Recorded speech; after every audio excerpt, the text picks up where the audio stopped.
As you can see on your screen that a function is nothing but a group of statements that actually is written to perform a specific task. So till now we have used some functions in our earlier 11th class programs like print, range, len. These all functions are known as library functions or built-in functions. Because we only need to know about the working of these functions, how they work, we do not need to bother about the coding, how these functions are working, what is the code of these functions. The code has already been written by the creators of Python. So library functions are easier to use because we do not have to think about the code of the function. But the question arises whether we can write our own functions. So the answer is yes, we can write our own functions which are known as user defined functions. So when a problem is too large, it is beneficial to break it into several smaller parts, and each part will act as a function. So it becomes easier to trace problems using this approach when a program is subdivided into several modules, and for handling each and every module we have a function. So in this way functions actually provide us the reusability of code. Simply means that write once and use as many times as we need. Let us move to the next section, how a function is defined. So as we have already studied that while using variables in our program, we have to give some names to our variables. In the same manner, for defining a function, the function should have a name, and the name should be according to the rules which we have already studied in our class 11th. And just to remind these rules for naming variables as well as now in functions also, that the keywords should not be used as the names which we are giving to any function. Keywords, I think all of you know that the words which have their meanings reserved in the language. Spaces are not allowed. Only alphabets, digits and underscores are allowed. Though alphabets and digits are allowed, but a function name should not start with a digit. Uppercase and lowercase characters are treated differently in the sense कि if you have written a function name with a capital letter, then you should always use the capital letter for that. Any difference in the name in the case of the function's name will result into an error. Now here you can see the syntax for defining a function. DEF keyword. Keyword DEF is used to define a function, followed by the name of the function and then followed by a parenthesis, a pair of parentheses which contains some arguments. Arguments are nothing but the values which may be passed to the function. Not every time it is necessary that a function has some arguments. The parenthesis may be blank also. Then, after writing the first line, which is known as the header of the function, we will write the statements inside that function. So statements inside a function will be at the same indent level. So indent level is quite important, as the change in the indent level will decide whether a function is inside the function's definition or not. The last statement, which is return value, is written here. A function may or may not return a value depending on the situation. So we will go in further details about the return statement later. So a function definition is quite simple to write. DEF is the keyword for the same. Now some facts about the functions are: whenever we define a function, only the definition will not make sure that a function will work. For a function to work, we need to call that function. So whenever a function is called, it is called through a calling statement, and we say that we are calling that function. Whenever a function is called, the control is shifted from the function call statement to the function definition, and then this function executes, and after completion of the execution of that function, the control returns back to the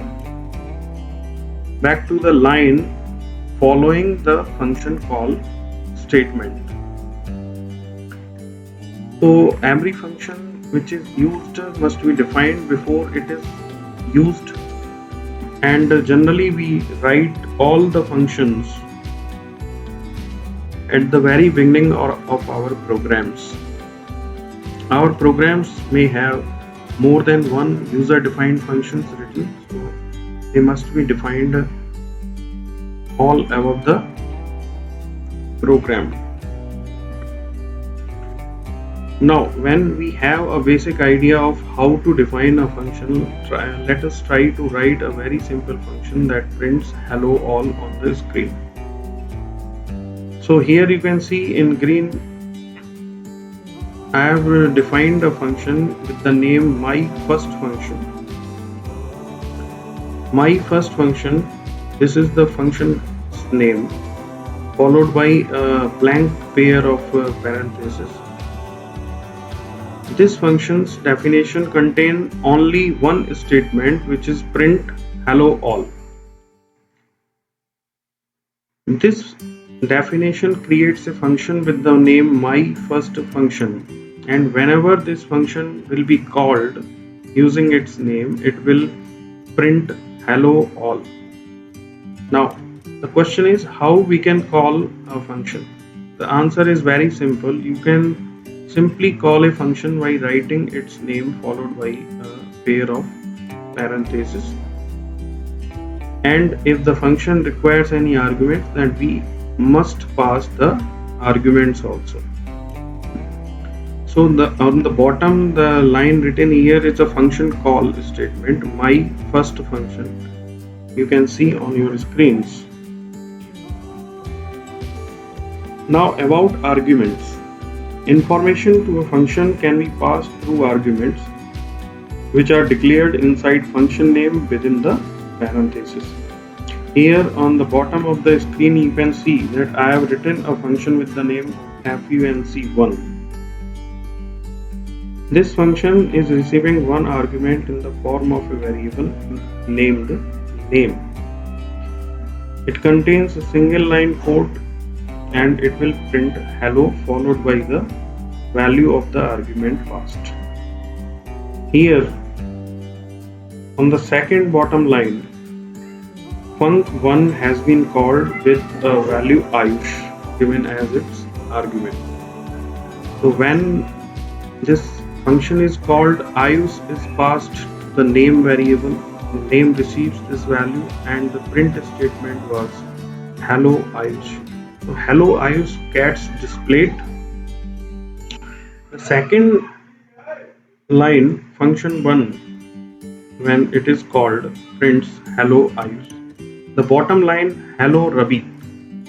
So now you can see is here I have used the function name as hello, and since there is no function with this name hello, this is not going to work. So every function that we are calling must either be defined inside our program, or it should be a library function. So If neither it is a user defined function nor a library function, the Python is going to report an error for that, as in the case of this last line, hello Ravi, because hello is neither a library function nor we have defined it anywhere. More than one arguments can also be passed here. If we are passing more than one argument, then the arguments must be separated with commas. Here in this function's definition, func2, which is receiving two arguments in the form of two variables, namely name and age. This function is again having only a single statement, which is going to print the value of name, age, the value of age, years old. After the definition, I have written a line which is a function call statement, and here values Ramesh and 42 are being passed. So Ramesh and 42. Ramesh goes to name and 42 value goes to age. Mistakenly I have placed a single apostrophe after 42. You need not to write that apostrophe because 42 is a numeric value. So before moving ahead, I am going to show you a very simple function to calculate or to check whether a number is prime or not. Here on the screen you can see I have written a function check prime. Here you can see function definition starts from here, from line number 1. Check prime is the function's name. It is going to receive a single argument in the form of variable n. So from line number 2 to line number 9 here up to this line here, I have used the concept of checking whether a number is prime or not. As I think you all know about how to check whether the number is prime or not. It is a class 11th question. We have already done these type of problems earlier in our 11th classes. So the concept I have used is to count the number of factors of the value n. We all know that a number is said to be a prime number if it has exactly two factors, 1 and the number itself. So this for loop which I have formed here, for I in range 1, n plus 1, this loop will be from 1 to n, and it will check each value of I whether it is dividing n or not. If it is dividing n, then the variable count is incremented by 1. So count will count the number of values of I which are actually dividing n. So after completion of this loop, if the value of count is 2, then the number is prime, otherwise the number is not prime. So I think this phenomenon will be clear to all of you. Here later on the from here to here, these 5 lines. Here what I have done, I have formed a while loop which will last up to the value of check when it is y. So I have taken initially the value of check as y, and this loop will continue until the value of check becomes any other thing than y. The loop contains 3 statements. The first statement will ask the user to enter a number, and that number gets stored in n. The second statement, check prime, this one is a function call statement. When this function is called, the control simply transferred to the function's definition, and the value of n goes to this n here, and the function works and prints whether n is prime or not. The last line inside this while loop will ask the user to enter another value which is either y or n. and that value gets stored into check. Again, the value of check is compared with this value y. If it is y, then again the loop continues, otherwise the loop will terminate. In this way, this program is going to work. So let us check how the result is produced by this program. I am going to run this program, check factor.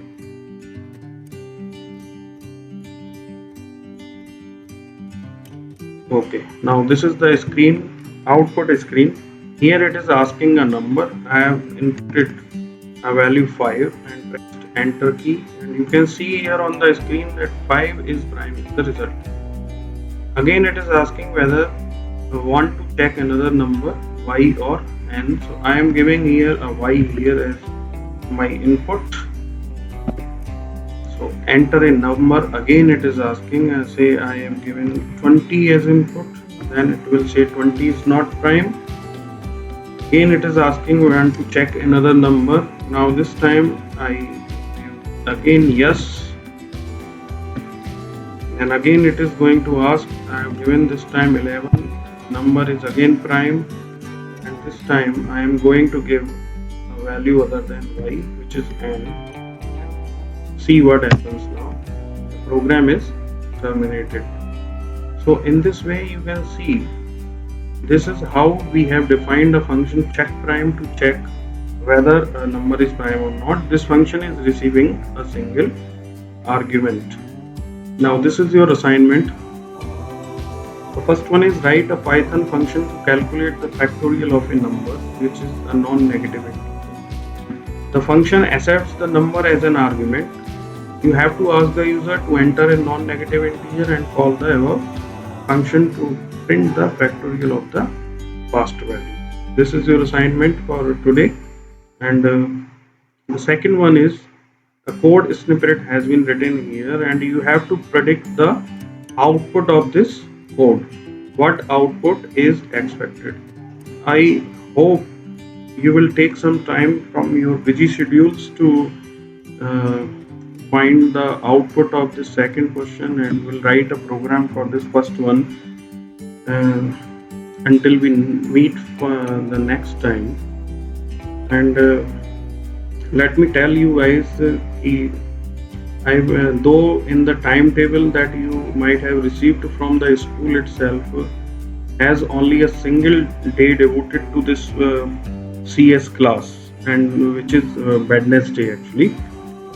But I think the group that we have formed for computer science students, I am going to give you 2 or 3 videos, and will try to engage you with a Zoom meeting also in a week. Till then, bye bye. Have a very nice day. Stay healthy, stay safe at your homes, and devote some time for these problems which I have given you. Thank you very much. Bye bye.